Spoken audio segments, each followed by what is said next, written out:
Visual media can be held responsible for reinforcing, reproducing, and re-establishing myths, ideologies, and ideals. January 26th, formerly colloquially known as Australia Day, or in more recent narratives, Invasion Day, has in our history been celebrated or at the least recognised in various ways according to the individual, their culture, and values. The assembly of Australia Day in our national media becomes critical in the construction of our national identity, as well as the ongoing culture and community behaviour within Australia. Numerous theoretical discussions revolve around and add complexity to the notion of representation. Adopting the theories of representation presented by Jenny Kidd, we can concur meaning and analyse the presented image through the intentional model. The intentional model suggests that the author imposes their unique meaning on the world through the media.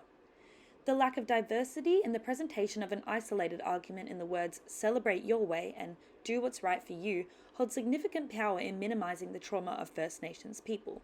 The reality is constructed with intent by the dominant voice or the producer. The image presented focuses on the highly oversaturated representation of the white heteronormative Australian male and his dominant voice. The image is constructed in a way which reinforces the idea that Australia Day is still celebrated regardless of pushback, which creates a disturbance against the political climate at the time and the discourses of Native minorities who were opposed to the condonement of celebration on a day of historical mourning. We can see through the intentional model that the meaning of the text is decided by the author's intentions and that they are politically and socially motivated. Social semiotics can assist in conveying meaning through a range of visual techniques using symbols, the sign and the signifier, and visual imagery. Social semiotics reveal that imagery has the power to create regimes of truth.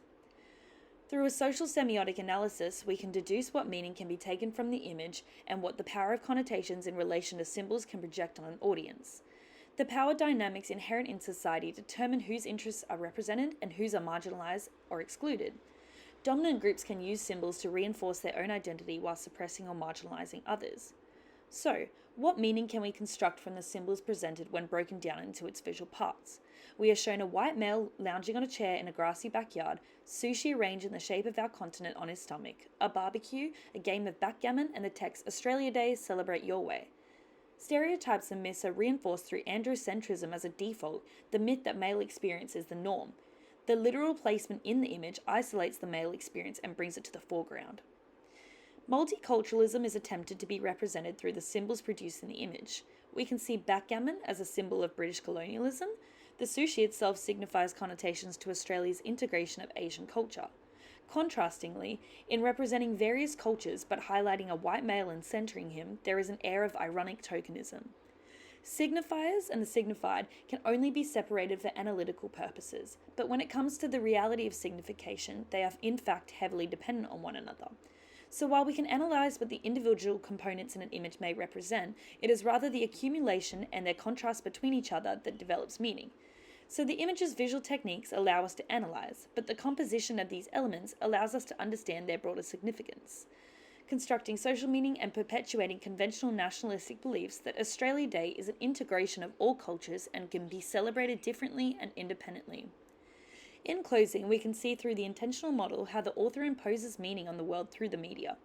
We as an audience are presented a biased argument from the dominant voice, which is politically and socially motivated. The key visual components and the accumulation of them in the image use symbols and signs to re-establish and encourage stereotypes or myths, to propose representations and construct reality.